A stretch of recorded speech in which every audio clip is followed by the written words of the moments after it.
Today's video is Lions Mailbag. I took questions from you guys throughout the week that I accumulated throughout the week in my videos in the comment section. So the questions is here. It ranges from Lions free agency. Should we sign this said player? Lions schedule release that's coming up. What are the games that we are looking forward to? What's going to be the tough games? All of that type of stuff in this video. So without further ado, let's go.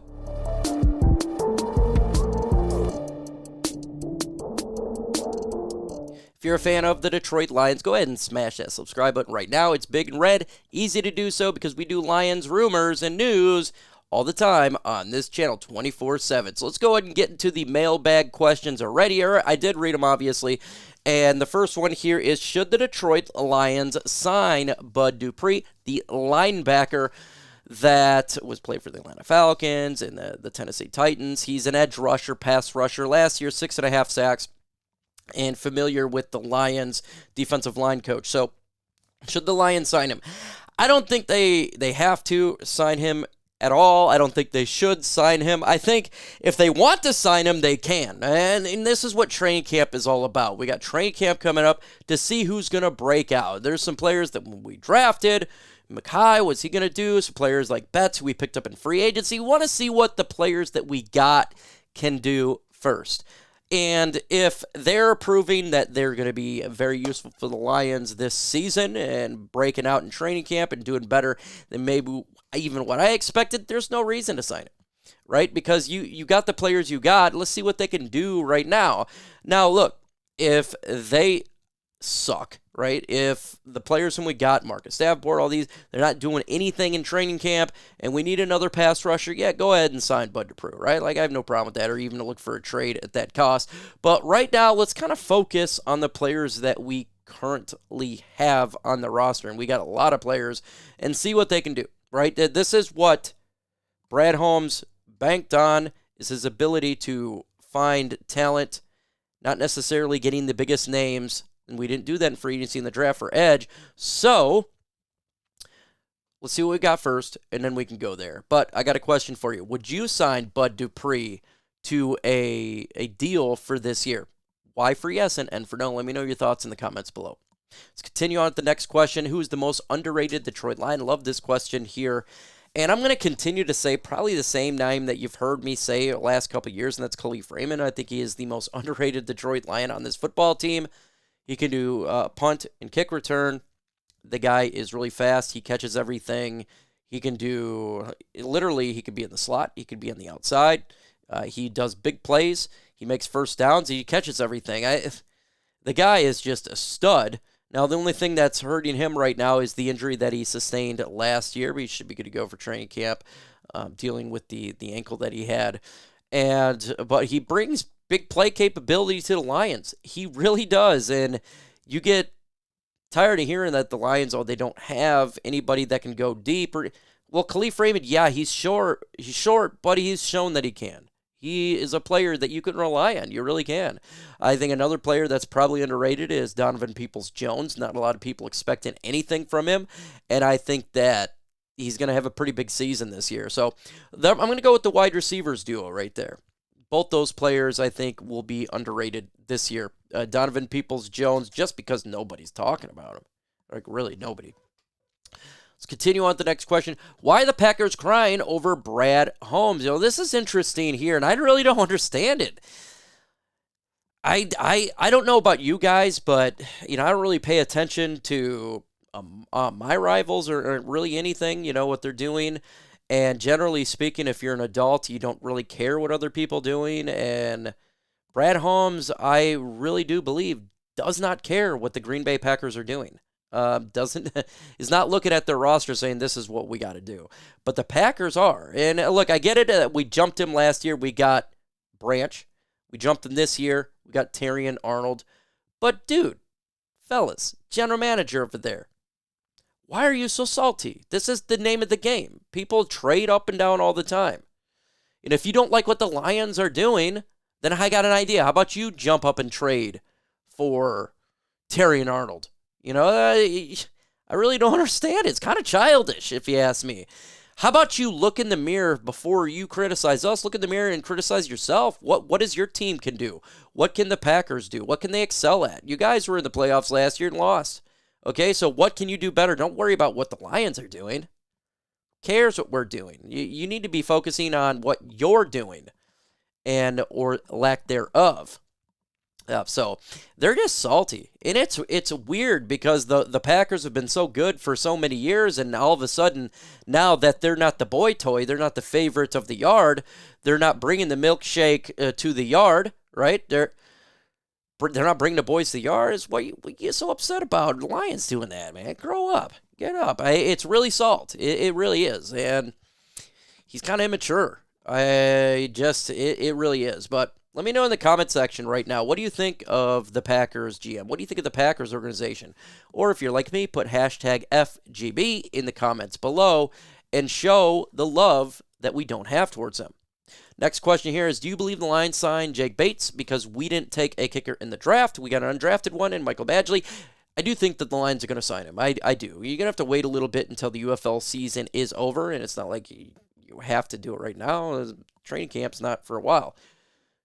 So I do think the Lions will sign him, and I think that will complete the Lions special teams. Probably one of the best special teams units in the NFL. You got your punter, Jack Fox, who's really good. You get Jake Bates, who's really good, and the coverage is really good. So that would make one of your phases, top 5 potentially. And I think that's what it's going to be. Look, if you want to win the Super Bowl, everything has got to be good.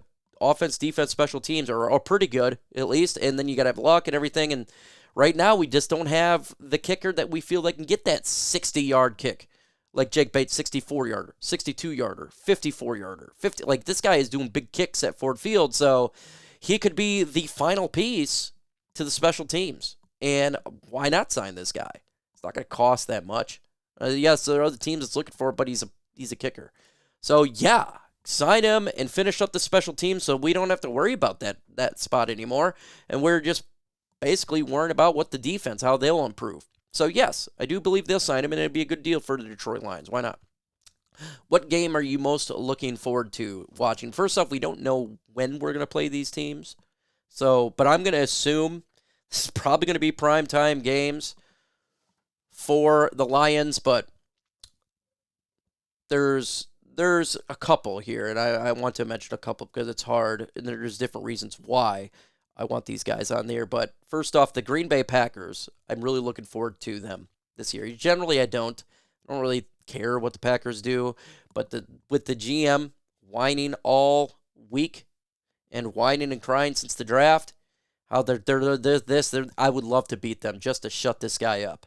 I'm tired of this guy talking. He's a female who is upset that they're not getting the guy that they want. Right? It's really weird. So I'm really looking forward to facing the Green Bay Packers because of that. The Dallas Cowboys. The 2-point conversion last year really pissed me off. That was, and I wasn't going to even get angry about that game because I didn't, I thought the lines would come up short. I didn't know it would come up that way. We're talking about a 2-point conversion removal off BS Taylor Decker eligibility. And so between that and the playoffs where we lost, I am really salty about the Chicago Bears, and I am looking forward to, or not the Chicago Bears, the Dallas Cowboys, and I'm looking forward to beating them. Okay, I really have a disdain for the Dallas Cowboys. Recent events that are talked about, it just gets annoying. And so I want my revenge game in the Dallas game, and I hope it's prime time. I hope it's the whole world can see, because I am ready for the Detroit Lions to kick in their teeth and show them that they're just a fad. Does the Lions defense need to improve for Aaron Glenn? It has to improve in 2024. You got to. If your special teams is really good, your offense is really good, and we're spending this amount of years and talent on the defense, you got to improve. You got to be above 16 this. You have to. It was like 22, 24, or something like that. Our defense has got to be in the top half of the NFL this year. You went and you got Carlton Davis, Amik Robertson, you got Tyrion Arnold, you drafted Ennis Rakestraw, you got DJ Reader. This defense has got to improve, and it should improve for Aaron Glenn. It's got to. He's got it. This defense has got to be a top 16 defense, in my opinion. You cannot continue to have lower third defense, and when you're continuing to spend a lot of money in capital on this defense, at some point it's got to improve. And with the players they did get, I do believe it's going to improve, but it has to. It just has to. Now let me know in the comment section, what do you think? Should Aaron Glenn have this defense be a top 16? Let me know in the comments below. Let's go to the next question here. How many primetime games will the Lions have? Oh, I don't know. We're going to go with I'll go 5. I think 5 is about it. And that's including the Thanksgiving Day game, probably a couple Mondays and a Sunday night game. And then maybe the end of the year it gets switched. So I'm going to go with right there 5. Next question. Oh, that was not the next question. Okay, 5. I'll go get 5 primetime games. That's what I think the Detroit Lions get. I have the same question there that I put on there. 5 primetime games. We'll see, though, how it works out. And I also want to know, too, it's not just primetime, but when are we facing primetime? When are we facing Green Bay? Is it going to be early in the season or the end of the season? So it's not just when the primetime or how many primetimes we're going to get, but where and when on the field, because that does change things, right? So I'm hoping at least the Dallas Cowboys game. I want them in primetime. I want them in primetime. I am tired of that team, and Green Bay too. Give us one Green Bay in primetime, and I will be happy right there. And when we're going to face the Matthew Stafford Rams. So, hey, blow up the comment section. Put in more questions that you want. With that said, folks, adios.